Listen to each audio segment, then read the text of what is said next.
Finally, a movie that accurately portrays the reality of toxic relationships, gaslighting, manipulation, and narcissistic abuse. This is my review of an award-winning short film called Your Reality by Tatiana Anders.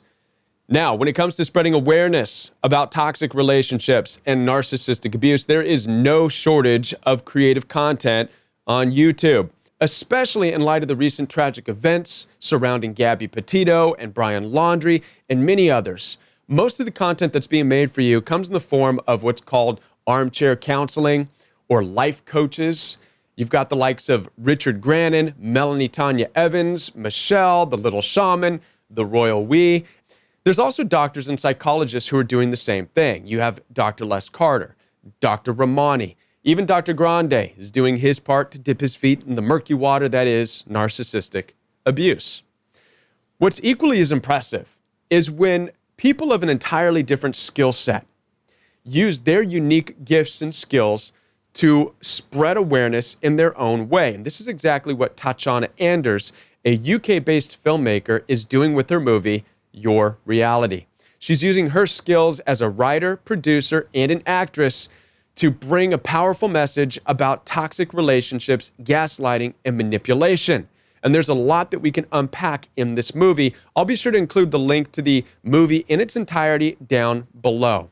So without further ado, let's get into my reaction to this film. But before we do, I do want to let you know that I am here for your support. Those of you who are struggling through a toxic relationship right now, I do take one-on-one appointments. And in the description box down below, you'll find access to my calendar where you can schedule that one-on-one time with me.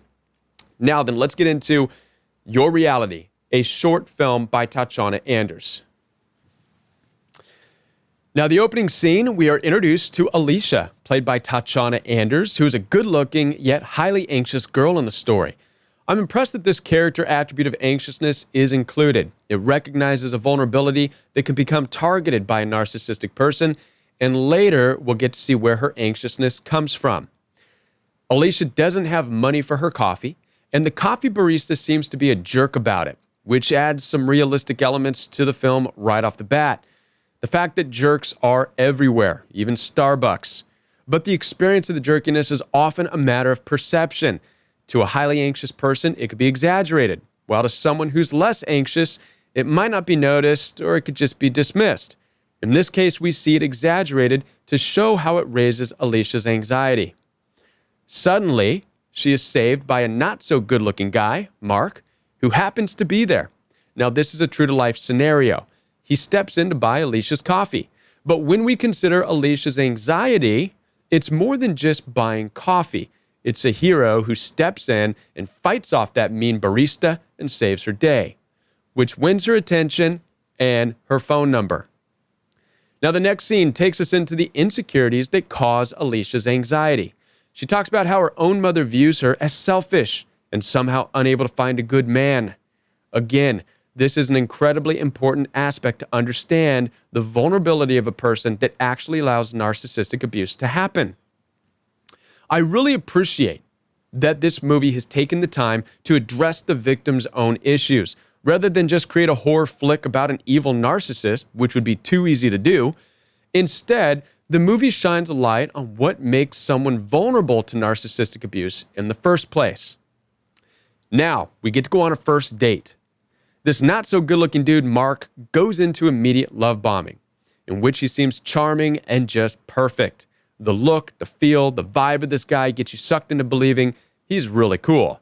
They share some words, he says something philosophical, and she's just smitten. She's done, hooked. You can actually see the moment her heart explodes.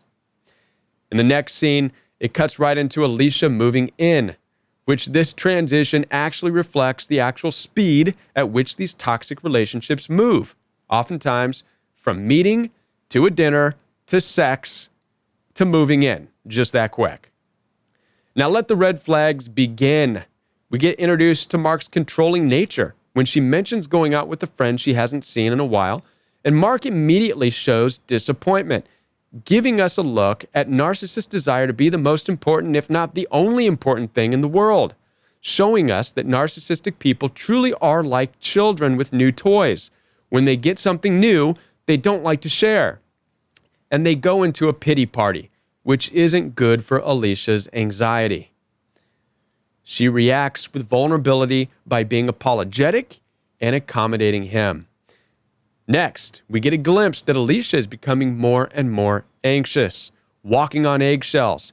People who are anxious tend to be more prone to walking on eggshells in these relationships, as though things need to be a certain way or she'll get in trouble. The film uses certain camera angles to make it a point to show how she picks a glass up off the table to make sure it has a cup mat under it, as though she's becoming increasingly afraid of something going wrong. Alicia also starts to increasingly blame herself, once again showing the insecurities associated with possible anxiety. The next scene is very interesting because we see Alicia become an emotional mess over some work project failure, and Mark actually seems to be trying to cheer her up, even inviting her to a celebrity dinner, something that most people would consider fun. But Alicia is on edge as her anxiety has the best of her, which gives us the possibility of a plot twist here. Maybe he's not the bad one. Maybe she is actually too much of an anxious mess, wrapped up in her own insecurities, having a difficult time in life. Because from the outside, this is what toxic relationships start to look like. The victim often takes the form of the crazy one. Shout out to Tatiana Anders' writing, because it really takes a great deal of understanding to get the bird's eye perspective of what toxic relationships look like from the outside. When people don't see the subtle abusive contribution to what's really going on, it's easy to just look at somebody as being an anxious mess. But we then get to see the subtleties of how Mark addresses her in controlling ways. Don't drink tonight, he says.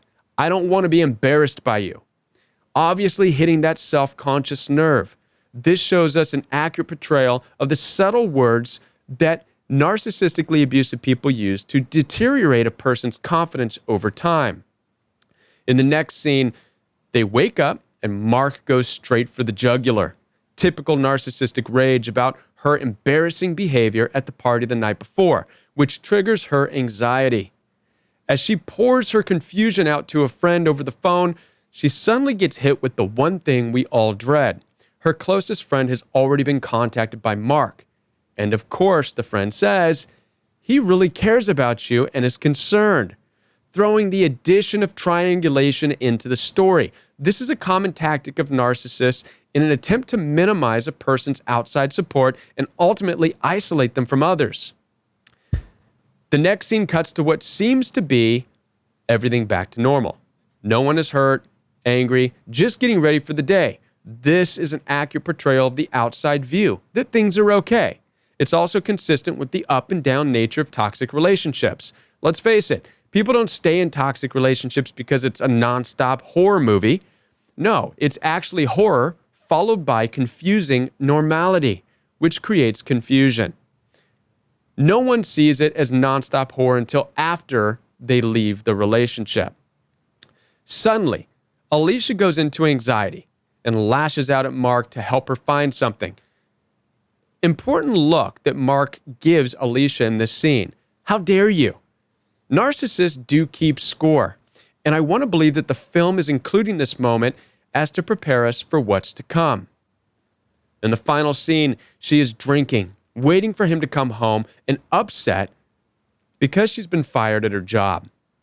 So here we see the ultimate effects of her anxiety, in addition to the up and down toxic relationship. Obviously, she's not in the best place, mentally or emotionally, when Mark arrives home. Surprisingly, he acts somewhat supportive. He says, get some sleep. We'll talk about it in the morning. Again, this adds to the outside perspective. True, manipulative, abusive personalities can actually look like they are trying to do the right thing. Publicly, that's the way they want others to see it. She gets up, drops the glass, and it shatters. End of scene. The scene cuts to her looking at her hand in the morning. He tells her that she must not remember what happened, that she is not well. With him telling her that, the scene cuts to her friend, who is checking her messages from the night before. Apparently, Alicia dialed her friend but didn't hang up, And what was left on the voicemail is an entirely different scene than what we just saw. It's him smacking the glass out of her hand, then berating her with pure narcissistic rage. The true monster that had her phone not been recording it, no one would have thought it. This now changes the outcome of almost every scene. We are now faced with wondering, was any of what we saw real? And this is exactly what you feel when you leave a toxic relationship. You look back and realize that everything, even the nice moments, were in fact not. It's like waking up.